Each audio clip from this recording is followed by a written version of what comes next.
been a day of chaos in Mong Kok after thousands of police officers moved in to help bailiffs enforcing a court order to clear protest blockades on Argyle Street. More than 30 people were arrested and 3 officers injured in the clashes that marked the first major effort to clear the road blockades that have paralyzed one of Hong Kong's busiest districts for 2 months. Protesters have now been pushed back to Portland Street, where they're locked in a standoff with police after more scuffles there. ATV's Raymond Yeung reports.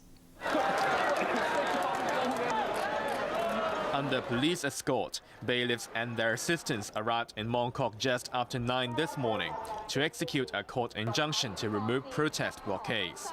They were targeting a westbound stretch of Argyle Street between Tong Choi and Portland Streets.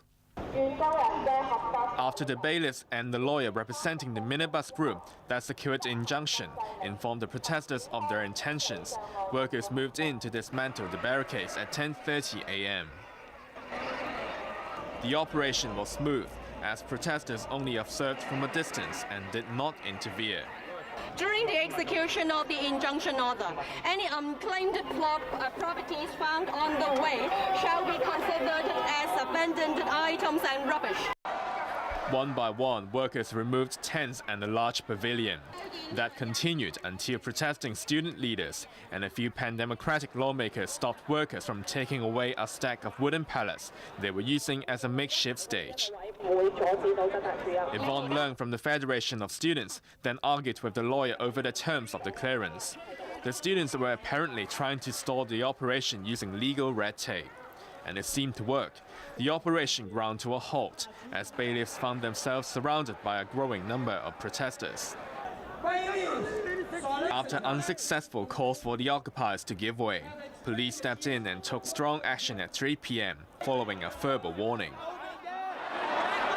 Scores of officers, some with riot gear, formed a human chain and forcefully pushed protesters away from the junction of Argyle Street and Nathan Road. But caught in chaos were dozens of journalists and cameramen who had nowhere to go as they were trapped between police and protesters. More than a dozen arrests were made. In the midst of the chaos, an ATV cameraman was warned by officers to move back or face arrest. Police raised red flags warning protesters they would use force. After nearly half an hour of pushing, shoving and shouting, police managed to seize control of Argyle Street between Nathan Road and Langham Place. That section, a main thoroughfare for buses, finally reopened to westbound traffic after nearly 2 months. But protesters retreated to nearby Portland Street, paving the way for more standoffs and scuffles with police, which lasted into the night.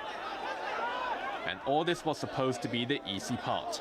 Many protesters are calling today's clearance a small defeat, as their main base on Nathan Road remains intact.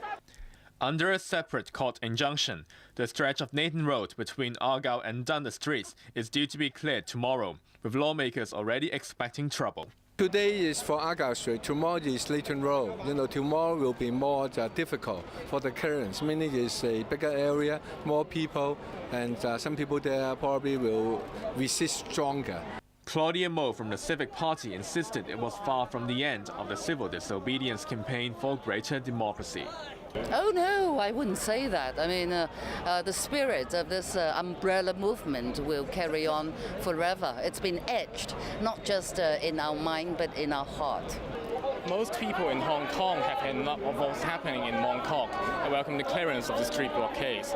But it may be still too early to see this as the beginning of the end of the Occupy movement. Raymond Yeung, ATV News.